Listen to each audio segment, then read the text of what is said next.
Hi යාළුවනේ. ඔන්න ඉතින් ක්‍රිස්මස් එකත් ළඟ වෙනවා. තව දවස් 10ක් විතර තමයි හරියටම ක්‍රිස්මස් එකට තියෙන්නේ. ඔන්න ඉතින් ඔයාලා ලහිලහියම ලෑස්ති වෙනවා ඇති ක්‍රිස්මස් එක සෙලිබ්‍රේට් කරන්න. කුකින් බඩේස් එකේ අපිත් ලෑස්ති වෙනවා ක්‍රිස්මස් එකට. ඉතින් ඒකට මුලින්ම කරන්න හිතුවා අපේ ක්‍රිස්මස් ට්‍රී එක හදන එක. ඉතින් හැමදාම තනියෙන් ක්‍රිස්මස් ට්‍රී එක හදන අපි මේ පාර හිතුවා අපේ යාළුවොත් එක්ක ඒක ෂෙයා කරගන්න. එහෙනම් ඉතින් කුකින් බඩේස් එකේ අපි කොහොමද අපේ නත්තල් ගහ සැරසන්නේ කියලා අපි දැන් බලමු. ඔන්න ඉතින් මම්මගේ ගහ සැරස ගන්න ලෑස්ති කරපු බඩ් ටික තමයි ඔයාලට මම දැන් මේ පෙන්නන්න යන්නේ.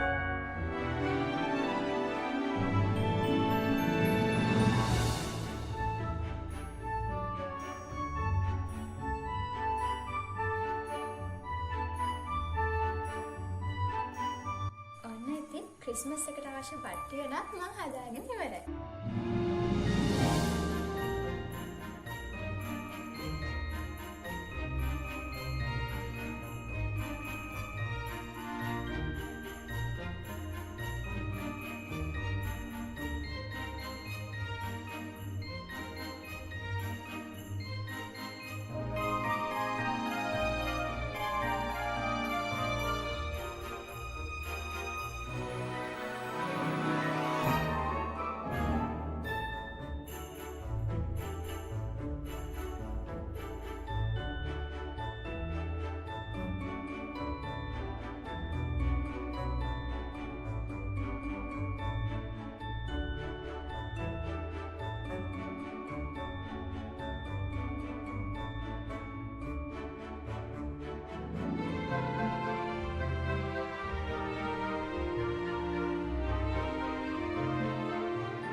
ඔන්න ඉතින් කුකින් බඩේස් එකේ අපි ඔක්කොමලා අපේ ක්‍රිස්මස් ට්‍රී එක නම් හදලා ඉවරයි.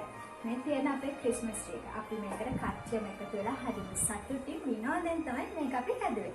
අපි දැන් බලමු කොහොමද අපේ ක්‍රිස්මස් ට්‍රී එක කියලා.